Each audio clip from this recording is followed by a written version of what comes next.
Ever open your banking app and actually feel good about what you see? Not that sinking feeling where you immediately close it and pretend you never looked. I'm talking about genuine financial confidence, where you're not mentally calculating whether grabbing coffee means surviving on instant noodles until your next paycheck. There's a specific dollar amount where this transformation happens, and it's probably not what you think. Financial experts love throwing around big numbers.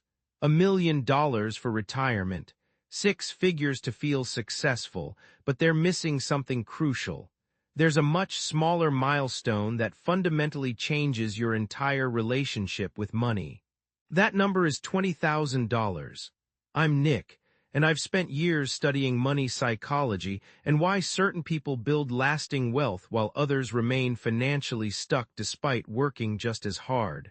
If you want to understand the real mechanics of wealth building rather than just hoping things improve on their own, hit that subscribe button. And if this video shifts how you think about money, give it a thumbs up.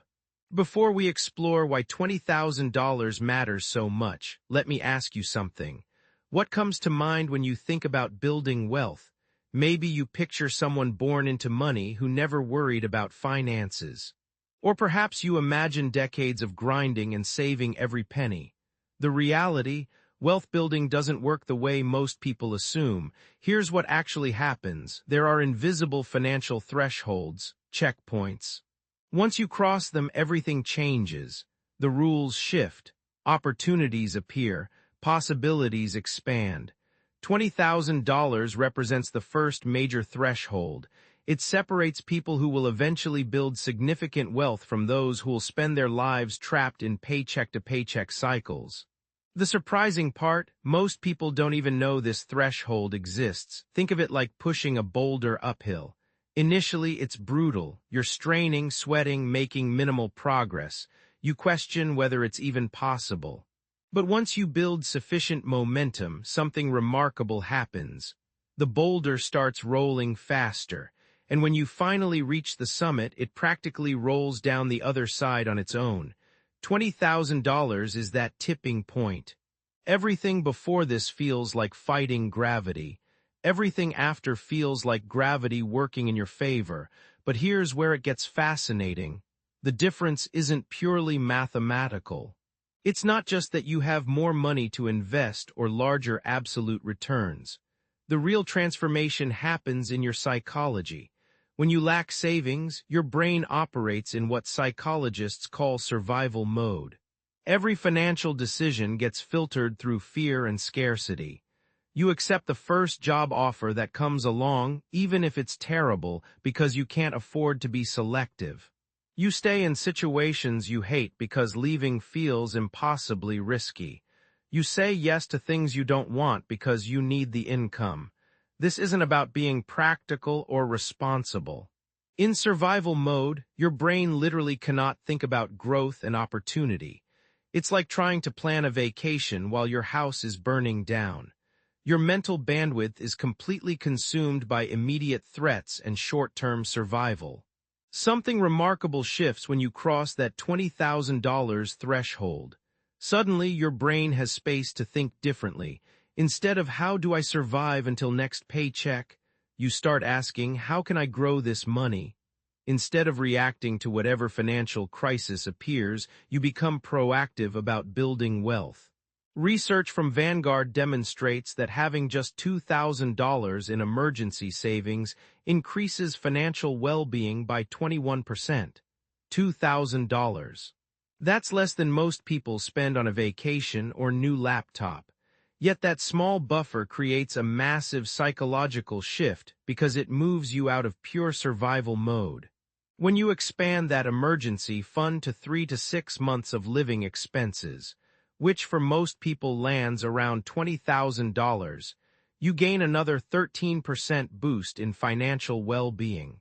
More importantly, you've created enough breathing room for your brain to start thinking about wealth building instead of just wealth preservation. Here's where the mathematics becomes exciting. Let's say you're saving $1,000 monthly and earning an 8% return on investments.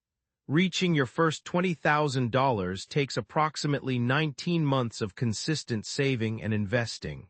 That's a year and a half of discipline, sacrifice, and delayed gratification. It's challenging, and frankly, most people give up along the way, but here's the mind-blowing part. Your second $20,000 doesn't require another 19 months. It only takes about 17 months. Why? Because now you have that first $20,000 working alongside your monthly contributions, generating its own returns. Think about this. You performed the exact same work, saved the same amount monthly, took the same investment risks, but you shaved 2 full months off the timeline simply because you had more capital working for you. That's compound interest beginning to accelerate. By the time you're pursuing your third $20,000, the timeline shrinks further. Your money handles an increasing share of the heavy lifting while you maintain the same effort level. And when you reach really significant numbers, the acceleration becomes almost absurd. Once you hit $400,000 in your investment portfolio, you can generate your next $20,000 in just 5 months. The same amount that took nearly 2 years to save initially now happens automatically through your investments. That first milestone feels impossible. Every milestone after becomes progressively easier. Now you might be thinking wealthy people have access to some secret investment world, like exclusive hedge funds or special opportunities that unlock at certain wealth levels. And while there's some truth to that at the ultra-high end, it's not driving this $20,000 phenomenon. The real secret is much simpler and far more encouraging. It's basic mathematics working in your favor. When you invest $1,000 and it grows 10% annually, you make $100. Apply that exact same 10% growth rate to $10,000, and suddenly you're looking at $1,000 in profit. Same investment, same time frame, same risk level. This is why hitting $20,000 feels like such a turning point. Until that point, investment returns feel almost insignificant because you're working with smaller amounts. A 10% return on $2,000 is $200, nice but not life-changing. A 10% return on $20,000 is $2,000. Now we're talking about money that actually matters. When you have $20,000 in investments earning 8% annually, that's $1,600 flowing into your account over the year without you lifting a finger. Money you didn't earn through your job. Money that appeared because your existing capital was working on your behalf. The investment strategy isn't more sophisticated than what someone with $1,000 can use. You can buy the exact same index funds. Use the same brokerages, follow the same basic principles. The only difference is scale, and that scale transforms small percentage gains into meaningful financial progress. But here's what most people completely miss. This might be the most important point in this entire discussion. When you save $20,000, you've accomplished something far more valuable than just accumulating money in a bank account. You've fundamentally rewired your brain and built the most critical financial habit you'll ever develop. This might sound like self-help rhetoric, but stay with me because this is where things become intensely practical. Consider what it actually takes to save $20,000 starting from zero. Unless you're earning exceptional income or living rent-free, this requires serious discipline. You had to track where every dollar went. You had to decline things you wanted to set money aside instead. You had to resist the urge to spend your savings on whatever caught your attention that week. Most importantly, you had to maintain this consistency for months or even years. And here's the crucial part. You prove to yourself that you can control your money instead of letting it control you. You became the type of person who can delay gratification when it truly matters. That's not just a financial skill. That's a life skill. This identity shift is enormous. It affects every financial decision you make going forward.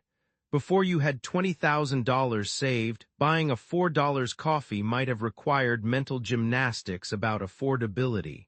After you hit $20,000, you're not worried about small purchases anymore because you know you have your priorities aligned. You've proven you can make significant sacrifices when necessary. But there's another psychological transformation that happens at this level. You start seeing opportunities instead of just threats. When you're living paycheck to paycheck, every unexpected expense feels catastrophic. Car repairs, broken laptop, rent increase. These aren't opportunities, they're financial emergencies that derail your entire month. But when you have $20,000 saved, these same events become minor inconveniences at worst. Car needs repairs. Annoying but not catastrophic. Laptop dies, time to upgrade. Rent increases, maybe time to look for a better place or negotiate your salary. Even better, you start noticing opportunities that were always there but you couldn't capitalize on before. Friend mentions they're starting a business and seeking investors. Before, you would have thought interesting and moved on. Now you can actually evaluate whether it's worth investing $5,000. Exceptional deal appears on a rental property needing work. Before, you would have scrolled past and felt envious. Now you can run the numbers and assess if it makes sense as an investment. Boss mentions a career-building conference in another city, but the company won't cover it. Before, you would have made excuses about affordability. Now you can weigh the potential return on investment. This is what wealthy people mean when they say money goes to money. It's not some cosmic conspiracy where the universe rewards people who already have cash. It's that having money provides options. And options create more opportunities to generate wealth. Here's something else that happens around the $20,000 mark.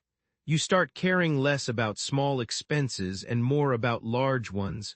I know that sounds backwards. Hear me out, when you're broke, you obsess over every purchase. Name brand cereal or generic, worth spending $3 on coffee or make it at home, premium gas or regular. These decisions consume mental energy because every dollar feels precious. But when you have a solid financial foundation, you realize these micro-decisions are largely irrelevant. The difference between spending $3 on coffee versus making it at home is maybe $1,000 annually if you really overdo it. That's not nothing, but it won't make or break your financial future. What matters are the big decisions: where you live, what you drive, how much you save, where you invest. These choices can swing your net worth by tens of thousands of dollars over time. So instead of agonizing over organic bananas, you focus energy on optimizing housing costs, maximizing income, and ensuring your investment strategy is solid. This shift in focus is incredibly liberating because it frees mental bandwidth for decisions that actually matter. You stop sweating small stuff and start thinking strategically about wealth building. Now let's discuss what happens to your career once you hit this milestone. This is where things become really interesting. Having $20,000 saved doesn't just change your relationship with money. It transforms your relationship with work. When you're living paycheck to paycheck, you're essentially trapped in whatever job you currently hold. Boss could be terrible, coworkers could be toxic, work could be mind-numbing. But you can't leave because you need that next paycheck to survive. This creates an incredibly weak negotiating position. You can't request a raise because you're afraid they might terminate you. You can't push back on unreasonable demands because you need the job more than they need you. You can't explore other opportunities because taking time off for interviews feels too risky. You're stuck, and everyone knows it. But $20,000 changes the entire dynamic. Suddenly, you have what I call walking away money. You could quit tomorrow and survive for months while finding something better. This doesn't mean being reckless or burning bridges unnecessarily. It means you're negotiating from strength instead of desperation. This psychological shift affects everything about how you approach your career. You start requesting the raises you deserve because the worst they can say is no, and you'll be fine either way. You push back on unreasonable requests because you're not afraid of consequences. You explore new opportunities because you can afford some risks. Here's what's really remarkable. Often you don't even need to use your walking away money. Just having it changes your entire demeanor at work. You become more confident, more assertive, more willing to tackle challenging projects. And what happens when you show up differently? People notice. Suddenly, you're receiving better assignments, more recognition, and yes, more compensation. It's like possessing a secret superpower you hope you never have to use, but knowing it's there transforms everything about how you operate. And the best part, the more confident and successful you become at work, the faster you build wealth, which provides even more options and confidence. It's a positive feedback loop that accelerates over time, but here's where most people mess this up. I see it constantly. They hit $20,000, feel that psychological shift, then immediately spend it on something counterproductive. Maybe they decide they deserve a new car since they've been so disciplined. Or they take an expensive vacation because they've earned it. Or they use it as a down payment on a house they can't really afford. Don't do this. That $20,000 isn't a reward for good behavior. It's the foundation of your entire financial future. It's the seed that grows into generational wealth if you're patient enough to let it compound. Consider this sobering reality. The average person spends more money on their car over their lifetime than it would take to achieve complete financial independence. Think about that. Between car payments, insurance, maintenance, and fuel, most people spend $600 to $800 monthly on transportation. Over a 40-year period, that's easily $400,000 or more just to get from point A to point B. Meanwhile, they're complaining they can't afford to save for retirement. It's like watching someone spend a fortune on a gym membership they never use while complaining they can't afford healthy food. Here's what makes this even more absurd. The moment you drive a new car off the lot, it loses approximately 20% of its value. So you're not just spending money, you're actively destroying wealth. Compare that to investing the same amount in a diversified portfolio. Instead of watching your money evaporate, you're watching it multiply. I understand. Cars are emotional purchases. You want something reliable, something that looks good, something that makes you feel successful. There's nothing wrong with that, as long as you understand what you're trading off. That car payment might make you feel wealthy, but it's actually keeping you poor. This is where having $20,000 saved completely transforms your perspective on major purchases. Instead of thinking, can I afford the monthly payment? You start thinking, what is this really costing me in terms of opportunity? That $30,000 car isn't just $30,000. It's $30,000 that could have grown to over $200,000 in your investment account over 20 years. Suddenly, driving a reliable used car doesn't feel like a sacrifice. It feels like a strategic choice funding your future freedom. And here's the beautiful irony. The person driving the flashy new car is probably stressed about money, while the person driving the older Honda is quietly building wealth and sleeping better at night. This mindset shift extends to every major financial decision you make: housing, education, vacations, hobbies.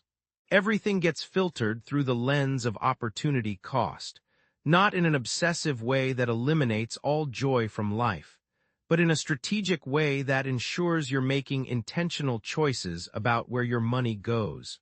And here's something that might surprise you. Once you start thinking this way, you often realize you don't actually want half the things you thought you wanted. That bigger apartment. The extra space would be nice, but is it worth delaying your financial independence by 5 years? That expensive hobby. It's enjoyable, but there are probably more affordable ways to get similar satisfaction. This isn't about becoming a penny-pinching miser who never enjoys anything. It's about becoming intentional with your money instead of letting it slip away on things that don't actually matter to you. When you have clear financial goals and understand the power of compound interest, it becomes much easier to distinguish between what you want and what you truly want. Look, $20,000 won't make you wealthy overnight, but it will fundamentally change how you think about money and opportunity.